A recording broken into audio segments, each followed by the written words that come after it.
people from Nottingham's African and Caribbean communities are more likely to struggle finding a job than elsewhere in the country. And that's prompted a business support and training group to carry out research to identify barriers to employment for black and minority ethnic communities. Cornelius Muyunda, director of Realign, the group leading the research, is here to tell us more. Welcome to BBC Radio Nottingham. Thank you for having me. Tell us about this focus group. You've been running a series of meetings to examine, as I say, unemployment in the BME community in Nottingham. What specific issues have been thrown up so far? One of the main things that's coming through is the fact that people are feeling like they're not being listened to. There's a lack of engagement from employers' point of view. So it's one of the key things that's coming through the focus groups. Now, you're conducting this research and it's been commissioned by Nottingham City Council. That's correct, yes. Tell us about it. What have you done so far and what are you planning to do? The research was commissioned by Nottingham City. It's all about trying to identify the barriers within employment. This was triggered by a paper that came out in August 2011, where it pointed out that unemployment in Nottingham within black communities is the highest in the country. And so that produced a request to see what the barriers were. Tell us about the sorts of things you found out so far. You mentioned that some of the responses have been that people don't feel they're being listened to. Is there any other common responses that you've had so far that seem to be reoccurring? One of the things we did is we wanted to get a 360-degree view of what the issues were. So we spoke to universities, we spoke to colleges, we spoke to employers. We also spoke to, obviously, the BME community. The problems we're finding is that there seems to be a divide. There seems to be like a gap between what we're calling the institutions, which is all the employers, the universities and so on, and the BME community on the other hand. And this gap is causing an engagement problem. And so even when the council say would come up with a program to help black people, we're finding that people are not engaging with it. And this issue seems to be something that happens even in universities. It's not just in employment. It's almost like there's a disengagement that's been caused for some reason, one reason or the other.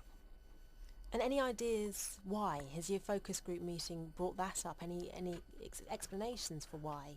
A lot of it is perception.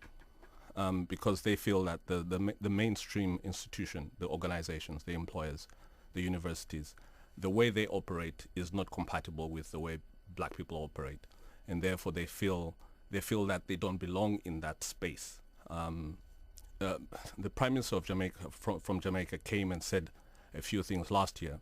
One of the things he said is the black Caribbean children in this country are not having the same issues as black children in Jamaica, and that's because there isn't the aspiration of wanting to be part of the mainstream in this country.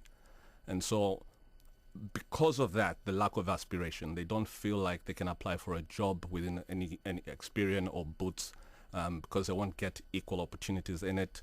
They don't feel like they can attain a degree and it will actually help them because, again, they don't identify themselves with that mainstream kind of support.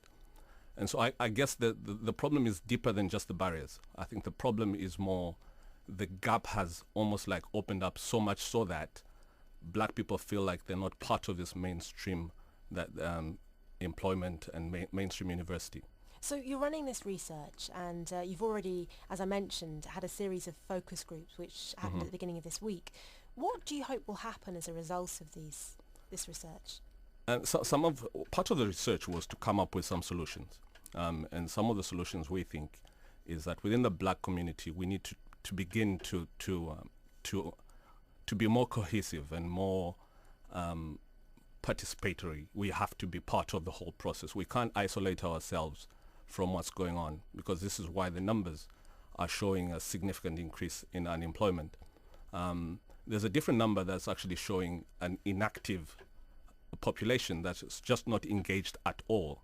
They don't use the job center, plus they're not employed either. So in Nottingham especially, there's a significant high number of people who are inactive, disengaged completely.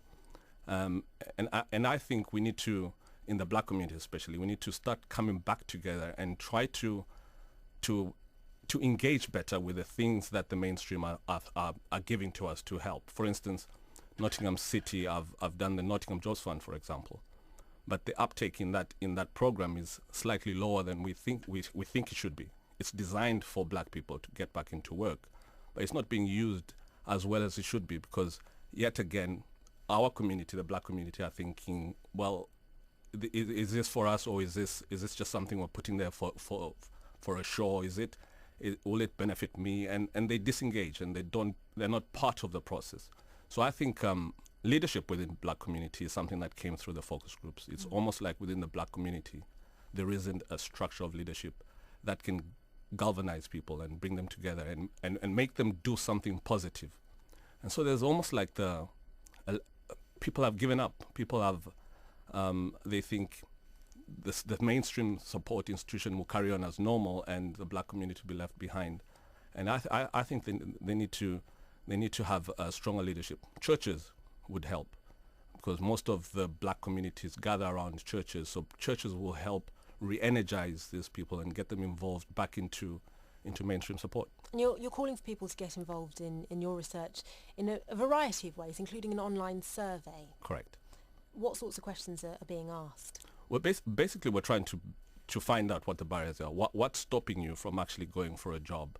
Because there was another research that was done a while back that suggested that black people are slightly more qualified than the Asian group in terms of degree levels. And therefore, the question we're asking ourselves, we're saying, if you're so qualified, then what's stopping you from actually applying for a job? We also want to find out whether people are actually in the jobs that they want to do. Are you ending up having to do a job just because you have to have a job, or are you doing the job that you're actually qualified to do? So those are the questions we're after, so that we can have a full picture of what the issues are. We want to have a 360-degree view of what the issues are, because research has been done in previous times about the issues, the barriers. But we want to find out what the real issues are. We want to be in a position where in Nottingham we can actually, because this issue is not just Nottingham. Birmingham are going through the same issue. Manchester are going through the same issue. I think it's where big cities with universities are going through similar issues as we're going through. So we want to be in Nottingham, one of the cities that all the other cities can come to and ask the question, what exactly did you have to do in order to rectify some of those numbers?